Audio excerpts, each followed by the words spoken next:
نحمده ونصلي على رسوله الكريم اما بعد فاعوذ بالله من الشيطان الرجيم بسم الله الرحمن الرحيم وسيجنبها الأتقى الذي يؤتي ماله يتزكى وما لأحد عنده من نعمة تجزى إلا ابتغاء وجه ربه الأعلى ولسوف يرضى.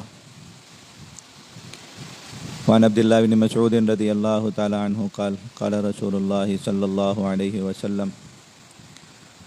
لو كنت متخذا من أهل الأرض خليلا لاتخذت أبا بكر خليلا ولكن صاحبكم خليل الرحمن. صدق اللہ مولانا العظیم وصدق رسولہ النبی الکریم. اللہ رب العزت نے قرآن مجید میں دین حق کی نشانیوں میں سے جس چیز کو بطور ایک بڑی نشانی اور علامت کے ذکر فرمایا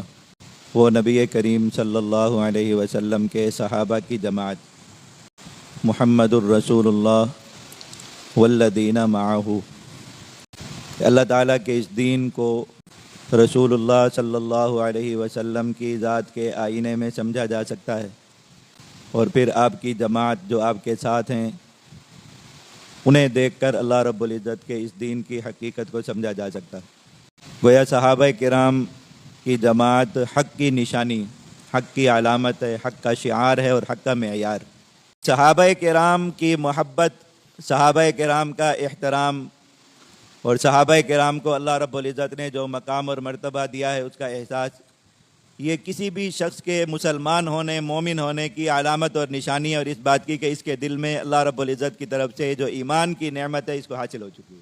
اور اس کے برعکس کی جو کیفیت ہے کہ حضرات صحابہ کرام کی جماعت سے یا صحابہ کرام میں سے کسی بھی شخص سے کسی کے دل میں بغض ہو، عداوت ہو، دشمنی ہو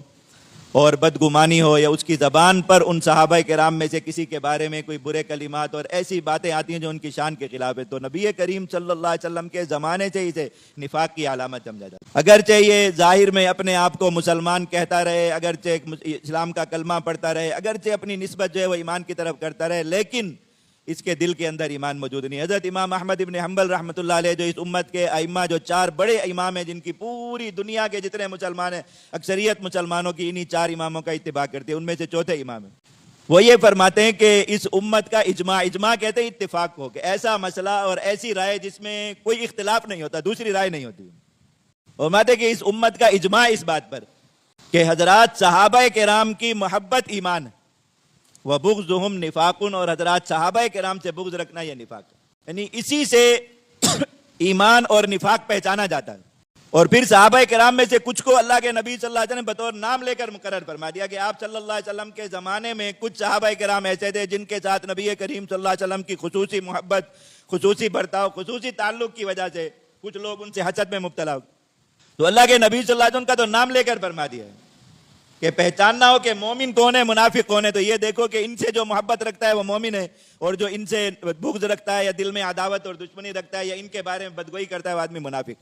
پھر اللہ تعالیٰ کی یہ سنت اور عادت ہے کہ اللہ تعالیٰ نے اپنی مخلوق کے ہر طبقے میں تفضیل رکھی کہ اس میں کچھ افراد دیگر افراد سے زیادہ مقام اور مرتبے والے ہوتے ہیں. جیسے اللہ تعالیٰ کی مخلوق میں، انسانوں میں سب سے زیادہ چنی ہوئی جو جماعت ہے وہ حضرات انبیاء کرام اللہ تعالیٰ کا خاص انتخاب ہیں. تو اللہ تعالیٰ نے ان کے بارے میں قرآن مجید میں بات کہہ چاہتا ہوں. میں تیسرا پارہ جو شروع کرتے ہیں، پہلی آیت تِلْكَ الرُّسُلُ فَضَّلْنَا بَعْضَهُمْ عَلَى بَعْضٍ، کہ یہ جو انبیاء کرام علیہم السلام ہیں یہ سارے باقی ساری مخلوق تھے تو افضل ہیں، کہ کوئی دوسرا شخص جو غیر نبی ہے وہ کسی نبی کے مقام اور مرتبے کو نہیں پا سکتا. لیکن آپس میں یہ مقام اور مرتبے میں برابر نہیں ہے، بلکہ ان میں اللہ تعالیٰ نے بعض کو بعض پر فضیلت دی. ایسے اللہ تعالیٰ کے فرشتے ہیں، ان میں یہی بات ہے. تو ایسے ہی جو حضرات صحابہ کرام کی جماعت ہے، تو یہ جیسے ایک اجماعی بات ہے کہ حضرات صحابہ کرام ایسے لوگ جنہیں اللہ کے نبی صلی اللہ علیہ وسلم کی ایمان کی حالت میں صحبت نصیب ہوئی، ایک لمحے کے لیے بھی کیوں نہ ہو، ایک گھڑی کے لیے بھی، اور وہ اسی ایمان کے ساتھ دنیا سے رخصت ہوئے، یہ سب صحابہ ہیں. تو یہ ایک ایسی جماعت ہے کہ امت کا کوئی دوسرا فرد اپنی عبادت سے، اپنی ریاضت سے، دین کے لیے اپنی قربانیوں سے، اپنی نیکیوں سے، اپنے اعمال سے، کسی بھی چیز سے ان کی برابری نہیں کر سکتا، کسی بھی فرد کی. اور وہ پوری جماعت معیار حق ہے، معیار ہدایت ہے، اور وہ پوری کی پوری جماعت اس بات کی نشانی ہے کہ جو ان سے محبت رکھے گا وہ مومن ہے، اور جو ان سے بغض رکھے گا اس کے دل میں نفاق ہے، وہ مومن نہیں. لیکن پھر ان کے اندر اللہ کے نبی صلی اللہ علیہ وسلم کی احادیث مبارکہ سے جو معلوم ہوتا ہے ان کے اندر بھی درجات ہیں، ان کا ماننا بھی ضروری ہے، عقیدے کا حصہ ہے کہ حضرات صحابہ کرام کی اس پوری جماعت میں یہ جو اللہ کے نبی صلی اللہ علیہ وسلم کے 4 خلفاء ہیں اپنی خلافت کی ترتیب سے، یہ باقی تمام صحابہ کرام سے افضل ہے،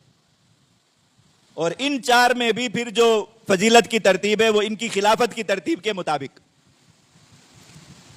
تو یہ عقیدہ اسلام کا خود اس کا ماخذ کون ہے جسے لوگ اختلافی بناتے ہیں کہ صحابہ کرام کی جماعت میں سب سے افضل کون شخص ہے؟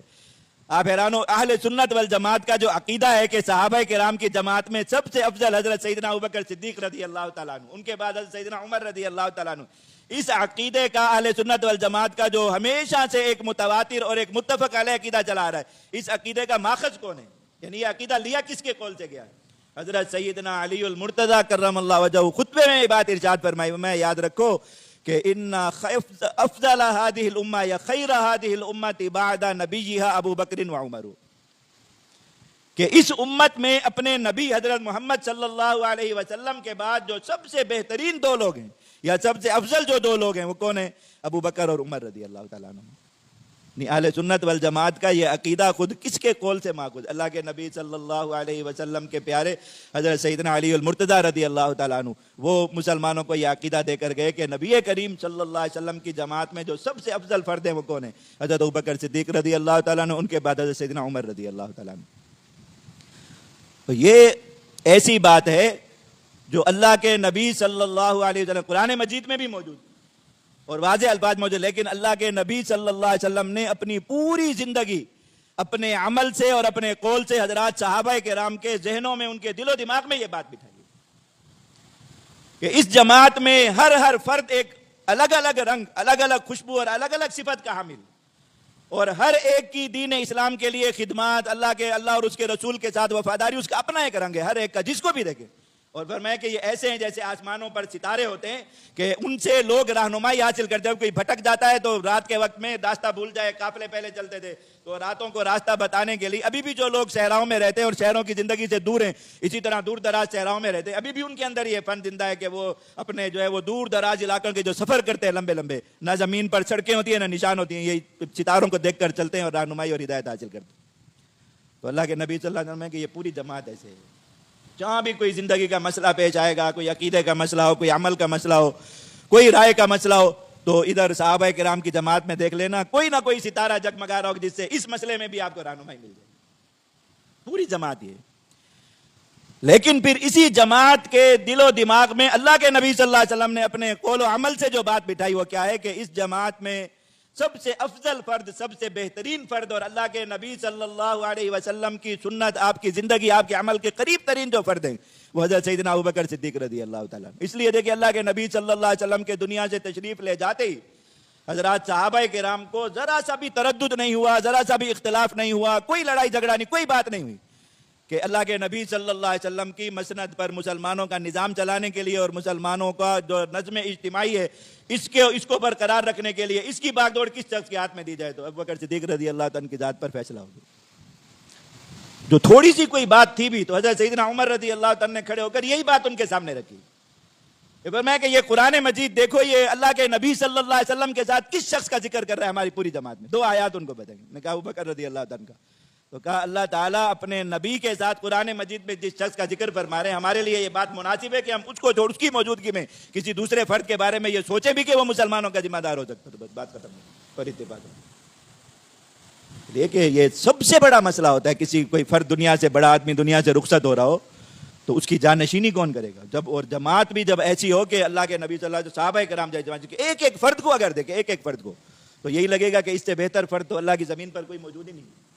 جس شخص کی طرف بھی اس کو سامنے رکھ کے آپ غور کرنا ضروری ہے۔ اس جماعت میں کسی کو اللہ کے نبی صلی اللہ علیہ وسلم کا جانشین کے طور پر مقرر کرنا کتنا مشکل اور کتنی بڑی جو ہے وہ ایک اختلاف والی بات ہو سکتی تھی، لیکن چونکہ پوری تربیت سالہ سال اللہ کے نبی صلی اللہ علیہ وسلم نے اس پر کی، اس لیے کوئی اختلاف نہیں ہوا اور لوگوں کا اس پر کہ آپ دیکھیے کہ اللہ کے نبی صلی اللہ علیہ وسلم اپنے عمل سے کیسے ثابت فرماتے ہیں کہ اسلام کی جو دنیا میں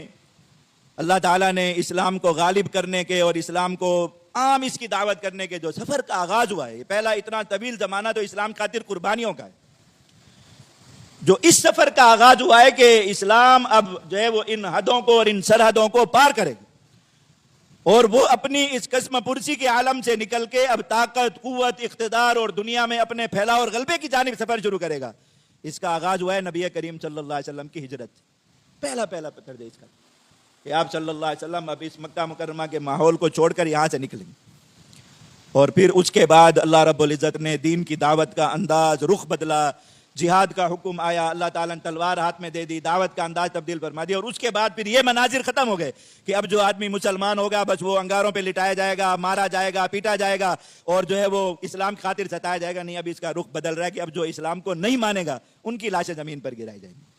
ان کے پرغرور سر کاٹے جائیں گے، ان کے بے جان جسموں گھسیٹ کر گندے کنویں میں پھینکا جائے گا۔ اس سفر کا آغاز ہو رہا ہے۔ اس سے پیچھے اگر دیکھیں کہ یہ جو 13 سال اللہ کے نبی صلی اللہ علیہ وسلم کی مکہ مکرمہ میں زندگی ہے، جس میں اسلام ایک امتحان ہے، بس امتحان، آزمائش ہے، ابتلا۔ اس ابتلا اور آزمائش کے زمانے میں اللہ کے نبی صلی اللہ علیہ وسلم کے ساتھ ان سارے مراحل میں جو گزر رہے ہیں، سب سے نمایاں جو شخصیت نظر آ رہی ہے ابتدائی پہلے دن سے، اللہ کے نبی صلی اللہ علیہ وسلم پر جس دن وحی نازل ہوئی اس دن سے لے کے یہ پورا جو 13 سال کا امتحان اور آزمائش کا مرحلہ، اس میں سب سے نمایاں جو شخصیت ہر جگہ پہ اللہ کے نبی صلی اللہ علیہ وسلم کے ساتھ نظر آ رہی ہے اور آپ کا ذکر کیا جائے وہ ابوبکر صدیق رضی اللہ عنہ کی ذات، جو صحابہ اس وقت ساتھ میں یہ دیکھ رہے کہ اللہ کے نبی صلی اللہ علیہ وسلم کی سب سے اول تصدیق فرمانے والے اور بالکل بلا تردد تصدیق کرنے والی جو شخصیت ہے ابوبکر صدیق رضی اللہ تعالیٰ عنہ، بالغ مردوں میں۔ اللہ کے نبی صلی اللہ علیہ وسلم نے خود اس بات کا ذکر فرمایا حضرات صحابہ کرام کے سامنے کہ جو بعد کے لوگ ہیں وہ جان لیں کہ اس مرحلے میں بھی اسلام قبول کرنے کی بات ہو، ابوبکر صدیق رضی اللہ تعالیٰ عنہ کیا مقام ہے۔ اللہ کے نبی صلی اللہ علیہ وسلم نے فرمایا کہ میں نے یہ دعوت جس شخص پر بھی پیش کی مکہ مکرمہ میں، جس شخص پر بھی، الا کانت منہ کبوۃ و نبوۃ، وہ شخص ضرور تھوڑا سا متردد ہوا، اس نے ضرور کچھ سوچا، اس کے ذہن میں ضرور کچھ خدشات آئے، اس نے ضرور اس دعوت کو قبول کرنے کے لیے کچھ نہ کچھ وقت لیا، کوئی سوچ و بچار کا وقت، کوئی تھوڑا سا غور و فکر کا وقت ضرور لیا ہر شخص نے، الا ابو بکر، میں یہ جو میرا دوست ہے اس نے نہیں سوچا، اس نے تردد نہیں کیا، اس نے وقت نہیں لیا، بس جیسے ہی دعوت سامنے رکھی اللہ کے نبی صلی اللہ علیہ وسلم نے کہ میرے ساتھ اس طرح کا ایسا عجیب واقعہ پیش آیا جو نہ ہم نے پہلے کبھی سنا، نہ ہمیں کبھی اس کا کوئی ادراک تھا، اللہ تعالیٰ کی طرف سے فرشتہ آ گیا اور وہ یہ امانت اور یہ اتنا بڑا بار اور وحی کی جو ہے وہ امانت لے کر آ گیا اور مجھے نبوت کا تاج پہنا دیا گیا۔ ساری یہ چیزیں ایسی تھی کہ عرب لوگ ان سے واقف ہی نہیں تھے، ان میں اس چیز کی کوئی بات چیت ہی نہیں، ذکر ہی نہیں چلتا تھا۔ یہود و نصارہ جانتے تھے، ان کے ہاں انبیاء کے قصے، انبیاء کی بات چلتی، عرب تو اس چیز سے واقف ہی نہیں تھے، یہ تک لوگوں کو پتہ نہیں تھا کہ اللہ کا نبی ہوتا کیا ہے۔ اور ایسے ماحول میں جب کسی شخص کے ساتھ یہ واقعہ پیش آ رہا ہے اور وہ پھر کسی دوسرے کے سامنے یہ بات رکھ رہے ہیں تو آپ خود سوچئے کہ ایک فطری بات ہے کہ انسان متردد ہوتا ہے، سوچتا ہے کہ یار یہ کیا نبوت کیا ہے، وحی کیا ہے، یہ سب کچھ کیا ہوتا ہے، کچھ تو وقت لیتا ہے کسی سے پوچھنے کا، کچھ غور و فکر کرنے کا، سمجھنے کا۔ حضرت ابوبکر صدیق رضی اللہ عنہ جس قدم پر کھڑے تھے وہیں کھڑے ہوئے اللہ کے نبی صلی اللہ علیہ وسلم کی تصدیق کرنے، اسی قدم پر کھڑے ہوئے۔ کہا کہ آپ کو نہ ہم نے جتنی زندگی آپ کے ساتھ گزری ہے نہ آپ کو کبھی جھوٹ بولتے دیکھا ہے، نہ آپ کو کبھی دھوکہ دیتے دیکھا ہے۔ جو دنیا میں انسانوں کے معاملے میں جو شخص اتنا امین ہے، اپنے خالق و مالک کے بارے میں ایسی کوئی غلط بات نہیں کرتا، بس آپ پر ایمان ہے۔ تو اللہ کے نبی صلی اللہ علیہ وسلم خود حضرات صحابہ کرام کو بتا رہے ہیں آخر زمانہ مدینہ منورہ میں بیٹھ کر کہ جتنے بھی لوگ یہ پرانے جتنے بھی مسلمان ہیں، ہر ایک نے کچھ نہ کچھ وقت لیا، کچھ نہ کچھ تردد اس کو ہوا، لیکن ابوبکر صدیق رضی اللہ عنہ کو تردد نہیں۔ تو ایمان میں بھی ان کا یہ مقام اور مرتبہ۔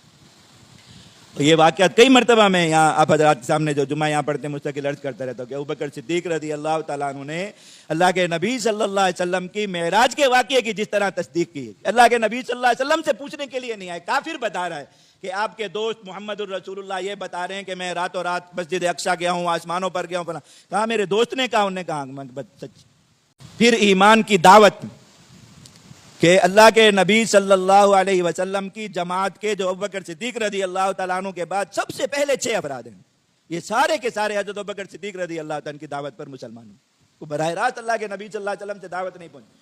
ابوبکر صدیق رضی اللہ تعالیٰ عنہ جاتے تھے، جا کے انہیں بتاتے کہ یہ جو ہمارے درمیان محمد صلی اللہ علیہ وسلم ہے، اللہ تعالیٰ نے انہیں نبوت اور رسالت عطا فرمائی ہے، اور یہ ساری بات انہیں سمجھاتے، بار بار ان کے ساتھ جو ہے وہ بحث کرتے، ان کے دل کو مطمئن کرتے، اللہ کے نبی صلی اللہ علیہ وسلم کردار کی طرف ان کی توجہ دلاتے۔ جب ان کا دل بالکل مطمئن ہو جاتا اور وہ اعلان کر دیتے کہ ہاں ہم ایمان لانے پر تیار، اللہ کے نبی صلی اللہ علیہ وسلم کی خدمت میں لے کے آتے اور کلمہ پڑھاتے۔ تو دین اسلام کے سب سے پہلے داعی کون؟ ابو بکر صدیق رضی اللہ۔ سب سے پہلے قبول کرنے والے کون ہیں؟ ابو بکر صدیق رضی اللہ۔ سب سے پہلے لوگوں کو اس دین کی طرف لانے والے بلانے والے کون ہیں؟ ابو بکر صدیق رضی اللہ تعالیٰ۔ ہر چیز میں ان کا اولیت کا مقام۔ پھر جو ضعفاء کمزور لوگ اس دین کو قبول کر رہے ہیں، وہ اب کافروں کے ہاتھوں ستائے جا رہے ہیں، مارے جا رہے ہیں، اور ان پر ظلم و تشدد ہو رہا ہے، تو نبی کریم صلی اللہ علیہ وسلم کے ساتھ اس دین کی خاطر سب سے پہلے تکلیف اور تشدد برداشت کرنے والے شخص کون؟ حضرت ابوبکر صدیق رضی اللہ تعالیٰ۔ سب سے پہلا جو تشدد ہوا دین کا، اللہ کے نبی صلی اللہ علیہ وسلم نے حرم میں کھڑے ہو کے دعوت دی، اور کفار جو ہے وہ پہلے کچھ زبانی وہ کرتے رہے، آگے سے انکار اور مذاق اور ٹھٹا۔ جب انہوں نے دیکھا کہ نبی کریم صلی اللہ علیہ وسلم رک نہیں رہے، مسلسل دعوت ہے، انہوں نے نبی کریم صلی اللہ علیہ وسلم پر حملہ کر دیا اور آپ صلی اللہ علیہ وسلم پر تشدد کرنے لگے۔ حضرت ابوبکر صدیق رضی اللہ عنہ نے پکڑ کے انہیں اللہ کے نبی صلی اللہ علیہ وسلم سے ہٹا رہے ہیں۔ انہیں کہہ رہے ہیں کہ تم صرف اس بات پر ایک شخص پر جو ہے وہ ہاتھ اٹھا رہے ہو کہ وہ تمہیں تمہارے رب کی طرف بلا رہے۔ تو انہوں نے نبی کریم صلی اللہ علیہ وسلم کو چھوڑ دیا، اور حضرت ابوبکر صدیق رضی اللہ تعالیٰ عنہ پر اتنا زیادہ تشدد کیا کہ جب آپ اس کے بعد اپنے گھر تشریف لے گئے تو چہرہ مبارک اس طرح ناقابل شناخت ہو چکا تھا، گھر والوں نے نہیں پہچانا، انہوں نے سمجھا کوئی اجنبی شخص اندر آ گیا۔ وہ لوگوں نے بتایا جو چھوڑنے گئے کہ یہی آپ کے ابو بکر۔ اب بے ہوش تھے، بے ہوشی کی حالت میں پڑے، ہوش آیا تو گھر والوں نے کہا کہ کھانا پیش کیا اور پانی پیش کیا کہ اتنے تشدد کے بعد آپ کو ہوش آیا۔ ابوبکر صدیق رضی اللہ عنہ ہر چیز کو ہٹا رہے ہیں، میں ما فعل رسول اللہ صلی اللہ علیہ وسلم، مجھے اللہ کے نبی صلی اللہ علیہ وسلم کا حال بتاؤ کس حال میں۔ تو لوگوں نے کہا کہ وہ بالکل خیریت سے ہیں اور بالکل ٹھیک ٹھاک ہے، اپنے گھر میں یقین نہیں ہے، کہا کہ جب تک میں دیکھوں گا نہیں یہ کھانا پینا حرام، کسی چیز کو ہاتھ نہیں لگاؤں۔ اسی حالت میں اللہ کے نبی صلی اللہ علیہ وسلم کے پاس لوگ لے گئے پکڑ کے کہ چل نہیں پا رہے تھے، جا کے نبی کریم صلی اللہ علیہ وسلم کے چہرہ مبارک کو دیکھ لیا، اس چیز کی تسلی ہو گئی کہ اللہ کے نبی صلی اللہ علیہ وسلم خیریت سے، پھر گھر آ کے کچھ کھایا پیا اور اپنے زخموں پر مرہم پٹی رکھنے کی اجازت دی۔ تو یہ دین اسلام کی خاطر یہ جو تکالیف کا آغاز ہے ابوبکر صدیق رضی اللہ عنہ سے۔ پھر جو سب سے پہلی قربانی اللہ کے دین کی، کہ اللہ کے نبی صلی اللہ علیہ وسلم نے آخر تک صحابہ کرام کے سامنے جس چیز کا ذکر فرمایا کہ یہ جو ایسے لوگ اللہ کے نبی صلی اللہ علیہ وسلم کی دعوت پر ابتدا مسلمانوں جو کچھ غلام تھے بیچارے کفار کے،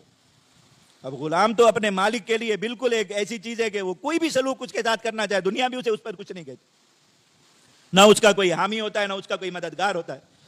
تو یہ جو حضرت بلال، حضرت عامر بن فہیرہ رضی اللہ تعالیٰ عنہ جیسے لوگ جو غلام تھے بیچارے کسی کے، وہ تو ان پر تو وہ ظلم و تشدد ہوا، آج تک تاریخ کا حصہ ہے، مسلمان پڑھتے۔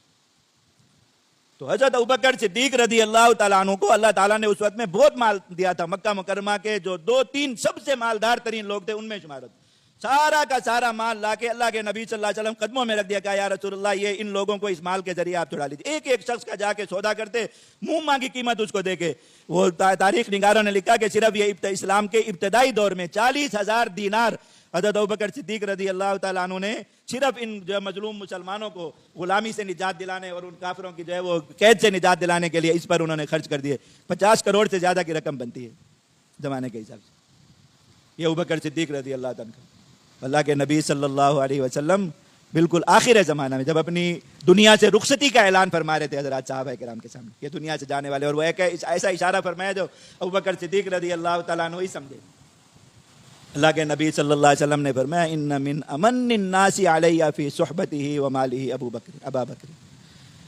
کہ لوگوں میں مجھ پر اگر کسی شخص کا میرا ساتھ دینے میں جانی طور پر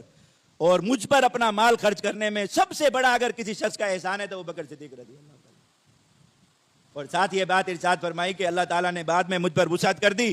جن جن لوگوں نے مالی طور پر میرے ساتھ مجھ پر کوئی احسان کیا تھا اس دین کی خاطر میں نے سب کے احسانات اتار دیے، لیکن وہ میں کہ ابو بکر کا احسان میں بھی نہیں اتار سکا، یہ اللہ تعالیٰ اتاریں گے۔ اللہ کے نبی صلی اللہ علیہ وسلم نے بات کیا کہ سارا کا سارا مال لاکھ نبی کریم صلی اللہ علیہ وسلم خدمت پیش کر دیا کہ یہ آپ کے لیے اور آپ کے دین کے لیے، بس آپ اس کے ذریعے جو ہے وہ ان مظلوم مسلمانوں کی مدد کی۔ تو یہ جو سارا زمانہ ہے اس میں نمایاں ترین شخصیت اسلام کے ابو بکر صدیق رضی اللہ تعالیٰ۔ اور اس کے بعد اسلام کے جس دوسرے دور کا آغاز ہو رہا ہے جس نے تاریخ ثبت کی ہے دنیا کی،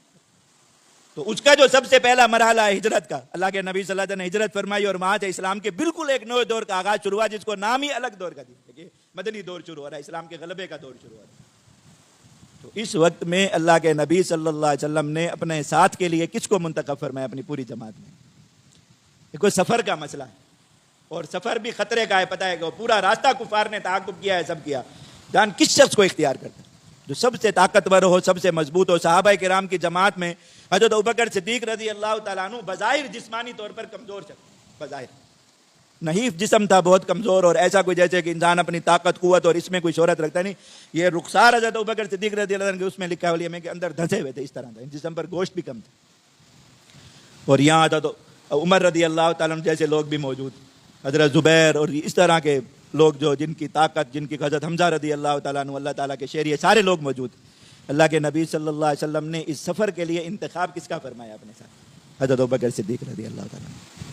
اور اللہ تعالیٰ کی طرف سے حکم ہے. حضرت عائشہ رضی اللہ تعالیٰ عنہ فرماتی کہ ہم چھوٹی عمر کے تھے، اللہ کے نبی صلی اللہ علیہ وسلم ایک دن ایسے وقت میں ہمارے گھر تشریف لائے جس وقت میں کبھی تشریف لانے کا معمول نہیں. وہ ہم اپنے والد محترم کے گرد بیٹھے ہوئے تھے تو حضور نے آ کر فرمایا کہ اپنے علاوہ بس آپ یہاں رہے، سب کو باہر بھیج دیں. انہوں نے کہا رسول اللہ یہ تو آپ کا ہی گھر ہے اور یہاں کسی سے آپ کی بات کا کوئی پردہ نہیں ہے، وہ ہر کوئی آپ کی بات کا راز رکھے گا. حکم فرمائے گا کہ اللہ تعالیٰ کی طرف سے مجھے ہجرت کا حکم آ گیا. تو پہلا سوال جو حضرت ابوبکر صدیق رضی اللہ تعالیٰ نے کیا، انہوں نے کیا کیا؟ انہوں نے کہا صحبہ یا رسول اللہ، کیا میں بھی آپ کے ساتھ ہوں؟ تو حضور نے فرمایا آپ کو یہی بتایا ہوں کہ آپ میرے ساتھ ہیں. تو حضرت عائشہ رضی اللہ تعالیٰ عنہ فرماتی ہے کہ حضرت ابوبکر رضی اللہ تعالیٰ عنہ رونے لگے. تو وہ چھوٹی بچی تھی، انہوں نے کہا کہ مجھے اس دن پتا چلا زندگی میں پہلی مرتبہ کہ خوشی میں بھی رویا جاتا ہے، ورنہ ہم یہی سمجھتے تھے کہ انسان غم میں روتا ہے، دکھ میں روتا ہے. تو کہا میں نے اپنے والد صاحب کو روتے دیکھا، مجھے اندازہ ہوا کہ ایسا بھی ہوتا ہے کہ انسان خوشی سے روئے، اور اس چیز کا شعور پہلی بار حاصل ہوا. کتنی دیر روتے رہے، پھر اپنا سارا مال جمع کیا، سب کچھ لے اللہ کے نبی صلی اللہ علیہ وسلم کے ساتھ ہجرت کرنا. اور پھر ہجرت کے سفر میں کیسی ان کی قربانی، اللہ کے نبی صلی اللہ علیہ وسلم کیسی جانثاری. وقت نہیں ہونا ان واقعات کو تفصیل سے بیان کیا جائے تو صرف ہجرت کے سفر میں ابوبکر صدیق رضی اللہ تعالیٰ عنہ کی جو نبی کریم صلی اللہ علیہ وسلم کے ساتھ وفاداری، اللہ کے نبی صلی اللہ علیہ وسلم کی غمخواری اور آپ کے ساتھ جو ہے وہ جانثاری کے جو واقعات ہیں وہ کئی مہینوں کا بیان. وہ جو تیسرا شخص بعد میں جس کو ساتھ لیا گیا راستہ دکھانے والا، وہ خود نقل کرتے ہیں حضرات صحابہ کرام سے، کہا کہ حضرت ابوبکر صدیق رضی اللہ تعالیٰ اس پورے سفر میں اتنے بے چین رہتے تھے نبی کریم صلی اللہ علیہ وسلم کی حفاظت کے لیے اور آپ کی اس کے لیے، کہا کہ بس چلتے چلتے تھوڑی دیر آگے چل رہے ہیں، پھر ایسے دائیں آ جاتے، پھر بائیں چلے جاتے، پھر پیچھے چلے جاتے. پوچھتے بھی کیا بات ہے؟ اللہ کے نبی صلی اللہ علیہ وسلم کو فرما رہے ہیں کہ آپ آگے چلیں کیوں؟ کہا کہ کوئی ادھر سے کسی کا کوئی وار نہ ہو جائے نبی کریم صلی اللہ علیہ وسلم پر، اس طرف سے کوئی وار نہ ہو جائے، اس طرف سے کوئی وار نہ ہو جائے، اس لیے بار بار اپنی جگہ بدل کے اللہ کے نبی صلی اللہ علیہ وسلم کے آگے پیچھے. پورا سفر اس طریقے سے، سفر خود ایک بہت بڑی تاریخ. اللہ کے نبی صلی اللہ علیہ وسلم نے اس مرحلے میں بھی جس شخص کو اپنی نیابت اور اپنی صحبت کا شرف بخشا ہے وہ کون ہے؟ حضرت ابوبکر صدیق. اور اسی سفر میں قرآن مجید کی وہ آیت نازل ہوئی، اللہ تعالیٰ نبی کریم صلی اللہ علیہ وسلم کے ساتھ کسی شخص کی صحابیت کا جو ذکر آیا قرآن مجید میں قطعیت کے ساتھ، وہ کون ہے؟ واحد ایک ابوبکر صدیق رضی اللہ تعالیٰ. اذ یقول لصاحبہ لا تحزن ان اللہ، آپ کے ساتھی، آپ کے دوست، اللہ تعالیٰ اس لقب سے خطاب فرمائے. اور دیکھیے اللہ کے نبی صلی اللہ علیہ وسلم کی احادیث مبارکہ پڑھی. یہ اسلام سے، یہ ہجرت سے پہلے کا جو زمانہ ہے ابوبکر صدیق رضی اللہ عنہ کا قرآن کا حصہ بن گیا. یہ جو آیت پڑھی آپ کے سامنے خطبے میں، اللہ تعالیٰ ذکر فرما رہے ہیں کہ جہنم سے بالیقین اس آدمی کو اللہ نے پناہ دے دی جو الاتقا، سب سے زیادہ متقی انسان ہے. تمام کے تمام مفسرین کا اجماع اس بات پر کہ اس لفظ سے مراد ابوبکر صدیق رضی اللہ تعالیٰ. اور اللہ تعالیٰ کی کیا صفت بیان فرمائی کہ یہ شخص ہے جو ایسے لوگوں پر مال خرچ کر رہا ہے دن رات جن سے کوئی بدلے کی امید نہیں، اس لیے کہ وہ بیچارے غلام ہیں، کمزور ترین لوگ ہیں، ان کے پاس کوئی مال نہیں کہ وہ اس کے بدلے میں اسے کچھ دے سکے. اور کوئی اسلام اس وقت میں کیا ہے، صرف امتحان اور آزمائش کا نام ہے. انسان کہیں مال خرچ کرتا ہے، اس کو کسی نہ کسی بدلے کی توقع، کوئی نہ کوئی دنیا میں کوئی چیز اس کو ملنے کا، اس کے بدلے میں امکان ہو، تبھی وہ اتنا زیادہ مال خرچ کرنا ہے. کہ نہیں، ان کا خرچ کرنا صرف الا ابتغاء وجہ ربہ الاعلی، صرف اپنے رب کو راضی کرنے کے لیے اور کسی مقصد کے لیے. تو وہ دیکھتے ہیں جو مسلمان مظلوم ہے، جو مسلمان غریب ہے، اس پر اپنا مال خرچ کر دیتے ہیں. اللہ تعالیٰ ہمارے ان کی صرف اللہ کی رضا ہے، ولا سوف یرضی، اللہ تعالیٰ ان سے راضی ہو جائیں. اور پھر یہ ہجرت کا مرحلہ آیا. اب دوسرے تو اس کا ذکر بھی قرآن مجید میں کس شخص کا ذکر ہے؟ پوری جماعت میں صحابہ کرام، حضرت ابوبکر صدیق رضی اللہ عنہ. اذ یقول لصاحبہ، آپ کا ساتھی جو آپ کے ساتھ جا رہا ہے. اللہ کے نبی صلی اللہ علیہ وسلم کی احادیث مبارکہ دیکھیں، ایک بات آپ کو عجیب ملے گی. نبی کریم صلی اللہ علیہ وسلم نے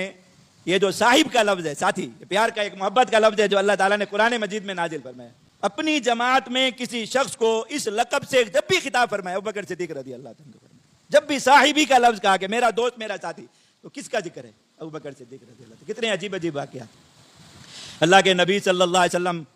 تیراکی فرما رہے تھے چشمے پر، تو اب کچھ لوگ چشمے کے اس طرف تھے، کچھ لوگ اس طرف تھے. تو اللہ کے نبی صلی اللہ علیہ وسلم نے فرمایا کہ ہر آدمی غوطہ لگا کے اپنی طرف سے اپنے ساتھی کے پاس جائے، یعنی ادھر والے غوطہ لگا کے ادھر والے کے پاس جائیں، ادھر والا ادھر غوطہ لگا کے اپنے پاس جائے. اور یہ بات فرما کے خود فوراً اللہ کے نبی صلی اللہ علیہ وسلم نے غوطہ لگایا اور جدھر ابوبکر صدیق رضی اللہ عنہ تھے ادھر چلے گئے، اس طرف.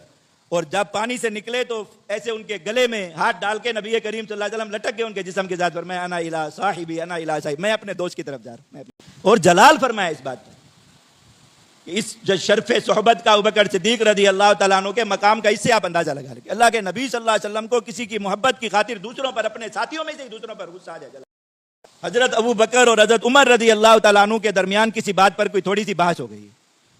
اور اس میں حضرت ابو بکر صدیق رضی اللہ تعالیٰ عنہ چونکہ اب عمر میں بھی بڑے تھے، مقام اور مرتبے میں بھی، تو انہوں نے کچھ زیادہ سخت بات کہہ دی حضرت عمر رضی اللہ تعالیٰ. وہ ناراض ہو کے اپنے گھر چلے گئے. حضرت ابوبکر صدیق رضی اللہ تعالیٰ عنہ کو احساس ہوا کہ مجھ سے زیادتی ہو گئی، مجھے اس طرح کے الفاظ نہیں کہنے چاہیے تھے. تو معذرت کرنے کے لیے تشریف لے گئے، جا کے دروازہ بجایا، انہیں پوچھا اندر سے کون ہے، کہا اپنا بتایا کہ میں ہوں، معذرت کرنے کے لیے. حضرت عمر زیادہ ناراض تھے، انہوں نے دروازہ نہیں کھولا.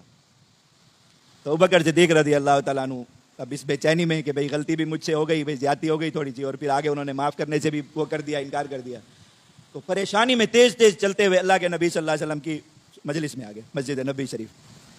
صحابہ کرام فرماتے ہیں ہم بیٹھے ہوئے تھے، ابوبکر صدیق رضی اللہ عنہ خلاف معمول، خلاف عادت تیز تیز چلتے ہوئے آ رہے تھے، جیسے پریشانی میں ہوتا ہے انسان. تو نبی کریم صلی اللہ علیہ وسلم دور سے دیکھا، صحابہ کہا کہ ان کا کسی سے جھگڑا ہوا ہے، یہ اس طرح جو آ رہے ہیں نا، ان کا کسی سے جھگڑا ہو گیا ہے. وہ آئے، آ کے بیٹھے، سلام دعا کی. اللہ کے نبی صلی اللہ علیہ وسلم نے پوچھا کہ کیا بات؟ انہوں نے بتایا کہ یا رسول اللہ اس طرح بات ہوئی، اور پھر میں اپنی اس زیادتی پر معذرت کرنے بھی گیا تو انہوں نے دروازہ نہیں کھولا. اتنے میں ادھر حضرت عمر رضی اللہ عنہ کو احساس ہوا کہ ابوبکر صدیق ہر معاملے میں بڑے ہیں، اور جو ہے وہ مقام اور مرتبے میں ہم سب سے بالا تر ہیں. خود میرے دروازے پہ آئے تھے چل کے، اور میں نے یہ کیا، اچھا نہیں کیا، تو میں اب خود جاتا ہوں ان سے معذرت کرتا. تو وہ ان کے گھر گئے، جا کے پوچھا، انہوں نے کہا گھر پہ تو نہیں. تو انہوں نے کہا پھر یقیناً نبی کریم صلی اللہ علیہ وسلم کی مجلس میں گئے ہوں. حضرت عمر ادھر تشریف لائے. نبی کریم صلی اللہ علیہ وسلم نے جیسے ہی حضرت عمر رضی اللہ تعالیٰ عنہ کو دیکھا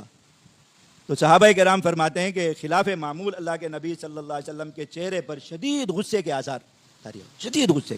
اور چہرہ مبارک غصے سے سرخ ہونے لگا. تو حضرت ابوبکر صدیق رضی اللہ تعالیٰ سمجھ گئے کہ یہ جو حضرت عمر نے دروازہ نہیں کھولا میرے لیے، نبی کریم صلی اللہ علیہ وسلم کو اس بات پر جلال آ گیا. اور ایسے نہ ہو کہ کوئی بہت سخت بات ارشاد ہو جائے حضرت عمر رضی اللہ تعالیٰ عنہ کے لیے، یا کوئی بہت ہی کوئی ایسا معاملہ ہو جائے، تو وہ فوراً ایسے گھٹنوں کے بل اللہ کے نبی صلی اللہ علیہ وسلم کے سامنے بیٹھ کے ہاتھ یوں باندھ کے اور کہا کہ یا رسول اللہ میری غلطی ہے، میری غلطی ہے. فوراً اس چیز کا وہ انہوں نے تکرار شروع کر دیا کہ یا رسول اللہ میری غلطی ہے، آپ حضرت عمر پر غصے نہ ہو. حضرت عمر بھی آ کے بیٹھے، انہوں نے دیکھ لیا کہ اللہ کے نبی صلی اللہ علیہ وسلم جلال. حضرت ابوبکر صدیق رضی اللہ تعالیٰ عنہ خود صفائی دے رہے ہیں حضرت عمر کی کہ یا رسول اللہ میری غلطی ہے، ان کی غلطی نہیں تھی، اور میں نے غلط بات کی تھی اس لیے معذرت کرنے. اور اللہ کے نبی صلی اللہ علیہ وسلم غصے سے ایک بات بار بار ارشاد فرما رہے ہیں کہ تم میرے دوست کو میرے لیے چھوڑ کیوں نہیں دیتے؟ تم بار بار یہ بات ارشاد فرما رہے ہیں کہ وہ میرے دوست ہیں، میرے ساتھی، ان کا میرے ساتھ جو تعلق اور مقام ہے، تو حل تترکونی لصاحبی، تم میرے دوست کو میرے لیے چھوڑ کیوں نہیں دیتے، بس معاملہ ختم کیوں نہیں کر دیتے اس بات پر؟ تو حضرت عمر رضی اللہ تعالیٰ عنہ نے اللہ کے نبی صلی اللہ علیہ وسلم رو کے معافی مانگی، انہوں نے کہا یا رسول اللہ میری غلطی ہے، بس نبی کریم صلی اللہ علیہ وسلم کا جلال کم ہو. اب دیکھیے کہ خود حضرت ابوبکر صدیق رضی اللہ تعالیٰ عنہ کیا بتا رہے ہیں کہ غلطی میری، لیکن اللہ کے نبی صلی اللہ علیہ وسلم پھر بھی ان کی خاطر اتنے غصے اور جلال میں. اور حضرت عمر رضی اللہ تعالیٰ عنہ کی طرف جو ہے وہ غصے کا اظہار ہو رہا ہے کہ یہ کیسے کہ میرا دوست کسی کے دروازے پہ چل کے جائے اور مسلمانوں میں سے کوئی آدمی جائے اس کے لیے دروازہ نہ کھولے،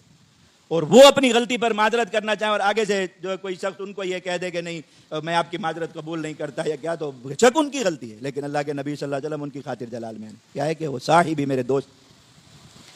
اور یہ حضرت عبداللہ بن مسعود رضی اللہ تعالیٰ اس امت کے سب سے بڑے فقیہ، وہ فرماتے ہیں اللہ کے نبی صلی اللہ علیہ وسلم نے فرمایا کہ اگر میں زمین پر کسی شخص کو اپنا خلیل بنا دوں، خلیل جو ہے وہ دوستی میں بہت اونچا مقام ہوتا ہے، یعنی جہاں پر جا کر کسی دوسری محبت کا کوئی وہ نہیں رہتا، امکان نہیں رہتا. تو ایسے کوئی دوست ہو جائیں جہاں ہر چیز سے جہاں جس کی محبت بڑھ جائے، جہاں پر ہر رشتے سے ہر تعلق سے، تو ان کو آپس میں خلیل کہا جاتا. اللہ کے نبی صلی اللہ علیہ وسلم نے فرمایا کہ اگر میں اللہ کی زمین پر کسی شخص کو اپنا خلیل بنا دوں، یہ قرار دیتا کہ یہ آدمی دوستی سے بڑھ کر، حبیب سے بڑھ کر میرا کیا ہے، خلیل ہے، تو میں ابو بکر کو ہی بنا دوں. لیکن بات کیا ہے کہ وَلَٰكِنَّ صَاحِبَكُمْ خَلِيلُ الرَّحْمَٰنِ، میرا یہ تعلق میرے رب سے ہے جہاں کوئی دوسرا تعلق آ نہیں سکتا. تو میں اب یہ پسند نہیں کرتا کہ میں یہ لفظ کسی انسان کے لیے بھی کہوں کہ وہ میرا خلیل ہے، ورنہ یہ خلیل ہیں مطلب کیا ہے کہ انسانوں میں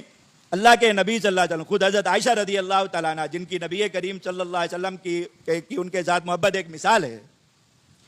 خود ان سے پوچھا گیا کہ روئے زمین پر اللہ کے نبی صلی اللہ علیہ وسلم کی سب سے زیادہ محبت کس کے ساتھ تھی؟ تو میں میرے والد کے ساتھ. حضرت ابوبکر صدیق یعنی اس محبت میں نبی کریم صلی اللہ علیہ وسلم کے ساتھ نہ کوئی آپ کی زوجہ مطہرہ اس مقام پر پہنچ سکی، نہ رشتہ داروں میں سے کوئی شخص اس مقام پر پہنچ سکا، نہ ساتھیوں میں، جماعت میں، صحابہ کرام میں کوئی شخص اس مقام پر پہنچ سکا۔ سیدہ عائشہ صدیقہ رضی اللہ تعالیٰ عنہ، جن کے ساتھ اللہ کے نبی صلی اللہ علیہ وسلم کی محبت ایک مثال ہے ہمیشہ کے لیے قیامت تک، وہ خود اس بات کا اعتراف فرما رہی کہ جو محبت اللہ کے نبی صلی اللہ علیہ وسلم کی میرے والد کے ساتھ تھی وہ کسی کے ساتھ نہیں۔ ابوبکر صدیق رضی اللہ تعالیٰ عنہ، یہ مقام ہے مختصراً جو بات اس لیے عرض کر رہا ہوں کہ حضرات تابعین کے امام حضرت حسن بصری رحمہ اللہ تعالیٰ حضرت عمر کے گھر میں پیدا ہوئے ہیں، اتنے بڑے آدمی، اور حضرت عمر، حضرت عائشہ، ان ایسے صحابہ کرام سے انہوں نے علم حاصل کیا، اتنے بڑے صحابہ کرام۔ وہ یہ فرماتے ہیں کہ مسلمانوں پر یہ بات فرض ہے، فرض جیسے شریف فریضہ ہوتا ہے نا، اس طرح کہ اپنی اولادوں کو حضرت ابو بکر اور عمر کا جو مقام ہے یہ بتائیں اور سکھائیں۔ اس کے بغیر اولاد کی تربیت کا حق ادا نہیں ہوتا، اور ان کا جو اسلام کا عقیدہ یہ صحیح نہیں ہو سکتا کبھی بھی۔ اور وہ عقیدہ کیا ہے، اس کا ماخذ کون ہے، جو میں نے شروع میں بات عرض کی کہ عقیدہ کون سکھا رہے ہیں کہ ابو بکر اور عمر کے بارے میں اسلام کا عقیدہ کون ہے، وہ اللہ کے شیر حضرت سیدنا علی رضی اللہ تعالیٰ عنہ، جو خود صحابہ کرام میں جو سب سے اونچا مقام اور مرتبے والے 4 لوگ ہیں، ان کا حصہ ہے۔ وہ یہ فرما رہے ہیں کہ عقیدہ یہ ہے، عقیدے کا حصہ یہ بات ہے کہ اس امت میں نبی کریم صلی اللہ علیہ وسلم کے بعد سب سے افضل جو 2 افراد ہیں وہ کون ہیں، اسی ترتیب سے ابو بکر اور عمر رضی اللہ تعالیٰ عنہ۔ تو یہ حضرات صحابہ کرام کی اس مقام اور مرتبے کے فرق کو اور اس ترتیب کو جاننا اور اسی کے مطابق اپنا ایمان اور عقیدہ رکھنا ہے، کیونکہ حضرات صحابہ کرام کے زمانے سے یہ ایمان اور عقیدہ چلا رہے گا۔ اگلے جمعے انشاءاللہ حضرات صحابہ کرام کی روایات عرض کریں کہ اللہ کے نبی صلی اللہ علیہ وسلم چونکہ تربیت فرمائی تو ان کے ذہنوں میں یہ بات کس طرح راسخ تھی کہ وہ آگے امت کو یہی بات سکھا رہے ہیں کہ بھائی اس امت میں سب سے افضل فرد حضرت ابوبکر صدیق رضی اللہ تعالیٰ عنہ بلا کسی مقابل، دوسرا مقام حضرت سیدنا عمر رضی اللہ تعالیٰ عنہ کے بلا کسی منازع اور بلا کسی منافذ کے۔ تو یہ اسلام کا وہ عقیدہ ہے جو ہمیں حضرت سیدنا علی رضی اللہ تعالیٰ عنہ کے دروازے سے ملا، اور انہوں نے کس سے حاصل کیا عقیدہ؟ اللہ کے نبی صلی اللہ علیہ وسلم، ان سے تربیت پائی۔ اللہ تعالیٰ ہم سب کو اسلام کے صحیح عقیدے کو اپنانے اور اس پر عمل کی توفیق عطا فرمائے، اور حضرات صحابہ کرام کی سچی محبت اللہ رب العزت ہم سب کو نصیب فرمائے۔ وآخر دعوانا الحمدللہ رب العالمین۔